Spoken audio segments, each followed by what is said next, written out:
बहुत बहुत शुभकामनाएं। धन्यवाद श्रीमान। संवाद के इस कार्यक्रम को आगे बढ़ाते हुए मैं आपसे सविनय निवेदन करती हूँ कि राष्ट्र सेवा हेतु तत्पर हम परिवीक्षाधीन अधिकारियों को संबोधित कर हमारा मार्गदर्शन करें।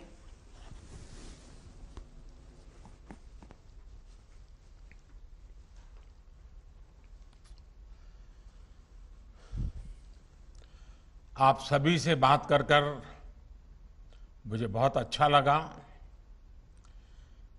मेरा हर साल ये प्रयास रहता है कि आप जैसे युवा साथियों से बातचीत करूं,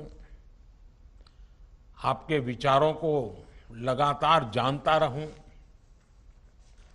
आपकी बातें, आपके सवाल, आपकी उत्सुकता मुझे भी भविष्य की चुनौतियों से निपटने में मदद करती है।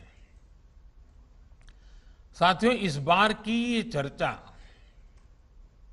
ऐसे समय हो रही है जब भारत अपनी आजादी के 75 वर्ष का अमृत महोत्सव मना रहा है। इस साल की 15 अगस्त की तारीख अपने साथ आजादी की 75वीं वर्षगांठ लेकर के आ रही है। बीते 75 सालों में भारत ने एक बेहतर पुलिस सेवा के निर्माण का प्रयास किया है। पुलिस ट्रेनिंग से जुड़े इंफ्रास्ट्रक्चर में भी हाल के वर्षों में बहुत सुधार हुआ है। आज जब मैं आपसे बात कर रहा हूं तो उन युवाओं को देख रहा हूं जो अगले 25 वर्ष तक भारत में कानून व्यवस्था सुनिश्चित करने में सहभागी होंगे। ये बहुत बड़ा दायित्व है। इसलिए अब एक नई शुरुआत, एक नए संकल्प के इरादे के साथ आगे बढ़ना है।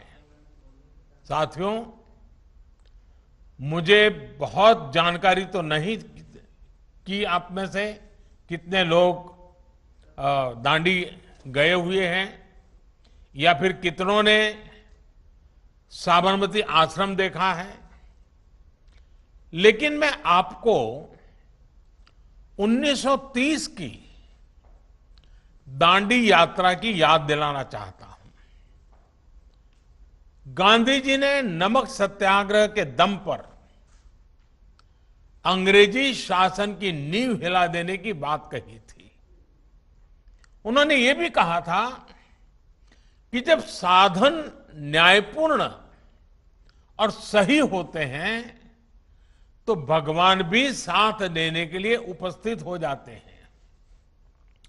साथियों, एक छोटे से जत्थे को साथ लेकर महात्मा गांधी साबरमती आश्रम से निकल पड़े थे। एक एक दिन बीतता गया और जो लोग जहां थे वो नमक सत्याग्रह से जुड़ते चले गए। 24 दिन बाद जब गांधी जी ने दांडी में अपनी यात्रा पूरी की तो पूरे देश, एक प्रकार से पूरा देश उठ करके खड़ा हो गया था। कश्मीर से कन्याकुमारी, अटक से कटक, पूरा हिंदुस्तान चेतनवंत हो चुका था। उस मनोभाव को याद करना, उस इच्छा शक्ति को याद करिए। इसी ललक ने, इसी एकजुटता ने भारत की आजादी की लड़ाई को सामूहिकता की शक्ति से भर दिया था। परिवर्तन का वही भाव, संकल्प में वही इच्छा शक्ति आज देश आप जैसे युवाओं से मांग रहा है। 1930 से 1947 के बीच देश में जो ज्वार उठा, जिस तरह देश का युवा आगे बढ़कर आए, एक लक्ष्य के लिए एकजुट होकर पूरी युवा पीढ़ी जुट गई। आज यही मनोभाव आपके भीतर भी अपेक्षित है। हम सबको इस भाव में जीना होगा, इस संकल्प के साथ जुड़ना होगा। उस समय देश के लोग, खास करके देश के युवा, स्वराज्य के लिए लड़े थे। आज आपको सुराज्य के लिए जी जान से जुटना है। उस समय लोग देश की आजादी के लिए मरने मिटने को तैयार थे। आज आपको देश के लिए जीने का भाव लेकर आगे चलना है। 25 साल बाद जब भारत आजादी के 100 वर्ष पूरे होंगे, तब हमारी पुलिस सेवा कैसी होगी, कितनी सशक्त होगी, वो आपके आज के कार्यों पर भी निर्भर करेगी। आपको वो बुनियाद बनानी है जिस पर 2047 के भव्य अनुशासित भारत की इमारत का निर्माण होगा। समय ने इस संकल्प की सिद्धि के लिए आप जैसे युवाओं को चुना है, और मैं इसे आप सभी का बहुत बड़ा सौभाग्य मानता हूं। आप एक ऐसे समय पर करियर शुरू कर रहे हैं जब भारत हर क्षेत्र, हर स्तर पर ट्रांसफॉर्मेशन के दौर से गुजर रहा है। आपके कैरियर के आने वाले 25 साल भारत के विकास के भी सबसे अहम 25 साल होने वाले हैं। इसलिए आपकी तैयारी, आपकी मनोदशा इसी बड़े लक्ष्य के अनुकूल होनी चाहिए। आने वाले 25 साल आप देश के अलग अलग हिस्सों में अलग अलग पदों पर काम करेंगे, अलग अलग रोल निभाएंगे। आप सभी पर एक आधुनिक, प्रभावी और संवेदनशील पुलिस सेवा के निर्माण की एक बहुत बड़ी जिम्मेदारी है। और इसलिए आपका हमेशा ये याद रखना है कि आप 25 साल के एक विशेष मिशन पर हैं और भारत ने इसके लिए खास तौर पर आपको चुना है। साथियों, दुनिया भर के अनुभव बताते हैं कि जब कोई राष्ट्र विकास के पथ पर आगे बढ़ता है तो देश के बाहर से और देश के भीतर से चुनौतियां भी उतनी ही बढ़ती हैं। ऐसे में आपकी चुनौती टेक्नोलॉजी डिसरप्शन के इस दौर में पुलिसिंग को निरंतर तैयार करने की है। आपकी चुनौती क्राइम के नए तौर तरीकों को उससे भी ज्यादा इनोवेटिव तरीके से रोकने की है। विशेष रूप से साइबर सिक्योरिटी को लेकर नए प्रयोगों, नए रिसर्च और नए तौर तरीकों को आपको डेवलप भी करना होगा और उनको अप्लाई भी करना होगा। साथियों, देश के संविधान ने, देश के लोकतंत्र ने जो भी अधिकार देशवासियों को दिए हैं, जिन कर्तव्यों को निभाने की अपेक्षा की है, उनको सुनिश्चित करने में आपकी भूमिका अहम है। और इसलिए आपसे अपेक्षाएं भी बहुत रहती हैं। आपके आचरण पर हमेशा नजर रहती है। आप पर दबाव भी बहुत आते रहेंगे। आपको सिर्फ पुलिस थाने से लेकर पुलिस हेडक्वार्टर की सीमाओं के भीतर ही नहीं सोचना है। आपको समाज में हर रोल, हर भूमिका से परिचित भी रहना है, फ्रेंडली भी होना है और वर्दी की मर्यादाओं को हमेशा सर्वोच्च रखना है। एक और बात का आपको हमेशा ध्यान रखना होगा। आपकी सेवाएं देश के अलग अलग जिलों में होगी, शहरों में होगी। इसलिए आपको एक मंत्र सदा सर्वदा याद रखना है। फील्ड में रहते हुए आप जो भी फैसले ले, उसमें देश हित होना चाहिए, राष्ट्रीय परिप्रेक्ष्य होना चाहिए। आपके कामकाज का दायरा और समस्याएं अक्सर लोकल होगी। ऐसे में उनसे निपटते हुए ये मंत्र बहुत काम आएगा। आपको हमेशा ये याद रखना है कि आप एक भारत श्रेष्ठ भारत के भी ध्वजवाहक है। इसलिए आपके हर एक्शन, आपकी हर गतिविधि नेशन फर्स्ट, ऑलवेज फर्स्ट, राष्ट्र प्रथम, सदैव प्रथम, इसी भावना को रिफ्लेक्ट करने वाली होनी चाहिए। साथियों, मैं अपने सामने तेजस्वी महिला अफसरों की नई पीढ़ी को भी देख रहा हूं। बीते सालों में पुलिस फोर्स में बेटियों की भागीदारी को बढ़ाने का निरंतर प्रयास किया गया है। हमारी बेटियां पुलिस सेवा में एफिशिएंसी और अकाउंटेबिलिटी के साथ साथ विनम्रता, सहजता और संवेदनशीलता के मूल्यों को भी सशक्त करती है। इसी तरह 10 लाख से अधिक आबादी वाले शहरों में कमिश्नर प्रणाली लागू करने को लेकर भी राज्य काम कर रहे हैं।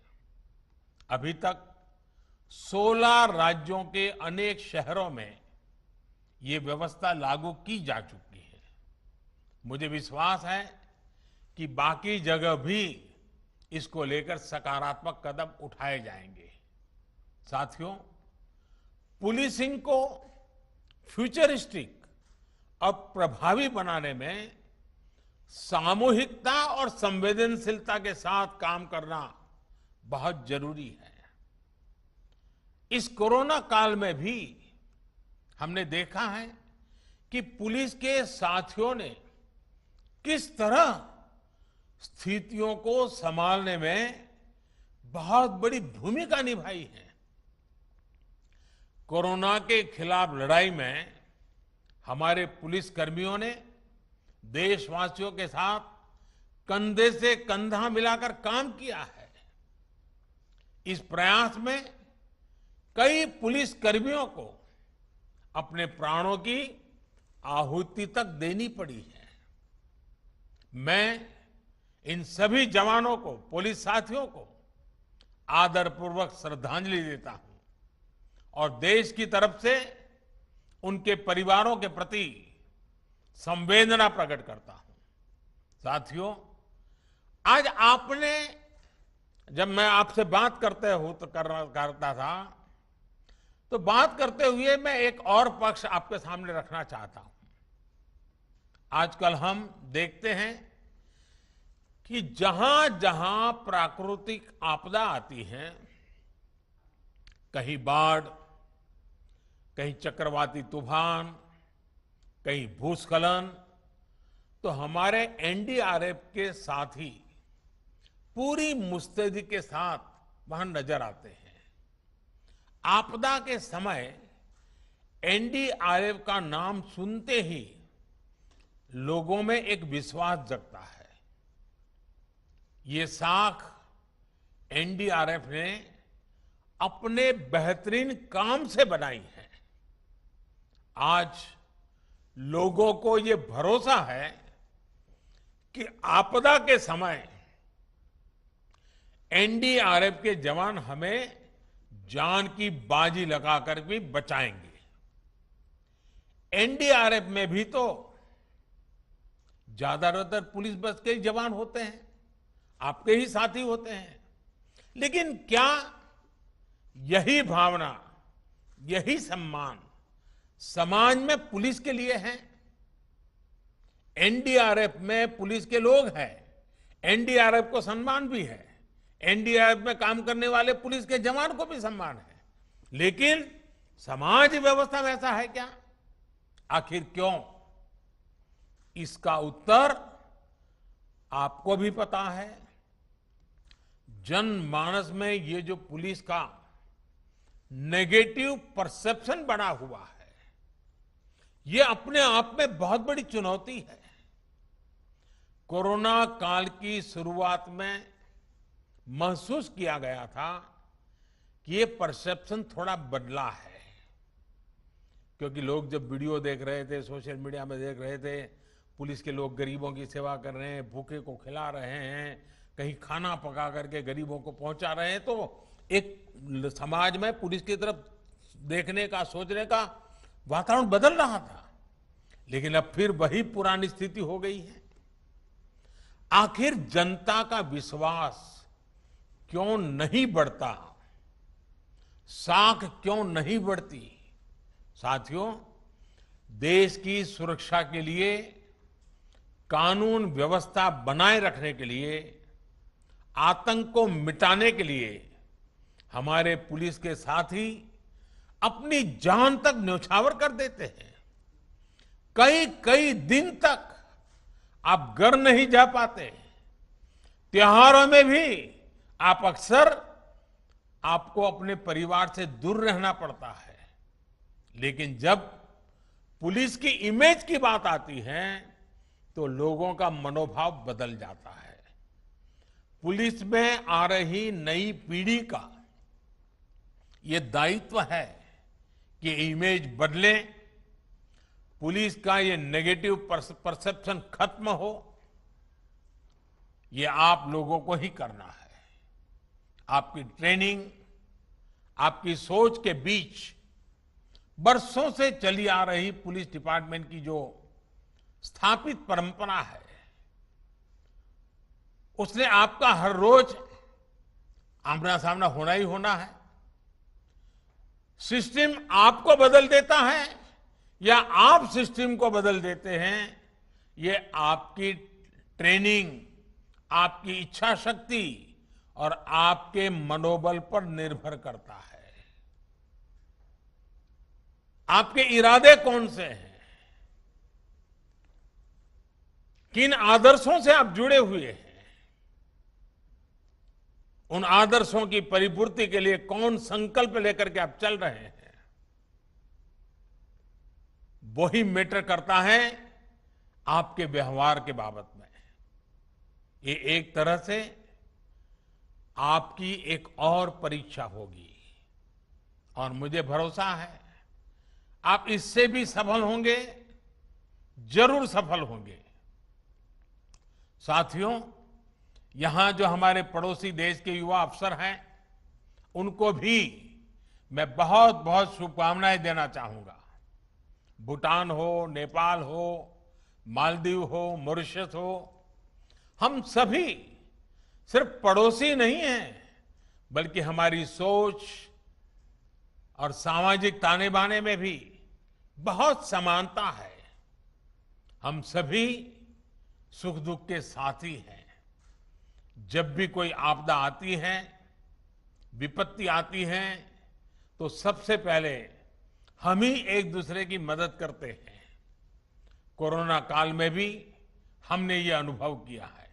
इसलिए आने वाले वर्षों में होने वाले विकास में भी हमारी साझेदारी बढ़ना तय है।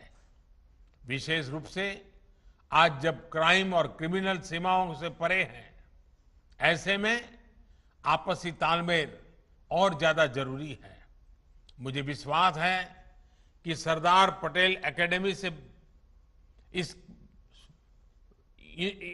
एकेडमी में बिताए हुए आपके ये दिन आपके कैरियर, आपके नेशनल और सोशल कमिटमेंट और भारत के साथ मित्रता को प्रगाढ़ करने में भी मदद करेंगे। एक बार फिर आप सभी को बहुत बहुत शुभकामनाएं। धन्यवाद।